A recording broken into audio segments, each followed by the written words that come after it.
കഴിഞ്ഞ 5 വർഷം ഈ മണ്ഡലത്തെ പ്രതിനിധീകരിച്ച MLA ആയ ധനമന്ത്രി KN ബാലഗോപാൽ, അദ്ദേഹം ഈ കഴിഞ്ഞ 5 വർഷം നമ്മുടെ മണ്ഡലത്തിന് വേണ്ടി, കൊട്ടാരക്കരയ്ക്ക് വേണ്ടി എന്ത് ചെയ്തു എന്നുള്ളതാണ് ശ്രീമതി പി ഐഷ പോറ്റി ചോദിച്ചത്.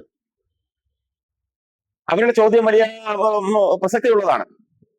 കാരണം 1-2 വർഷമല്ല, 5 വർഷത്തെ ഭരണ നേട്ടമാണ്.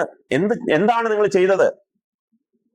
ഇടതുപക്ഷ ജനാധിപത്യ മുന്നണിയുടെ പിണറായി സർക്കാരിന്റെ രണ്ടാമനായ ആഭ്യന്തര വകുപ്പ് മുഖ്യമന്ത്രി തന്നെ കൈകാര്യം ചെയ്യുന്നത് കൊണ്ട് ആ മന്ത്രിസഭയിലെ രണ്ടാമൻ ധനകാര്യ വകുപ്പ് മന്ത്രി KN ബാലഗോപാലാണ്.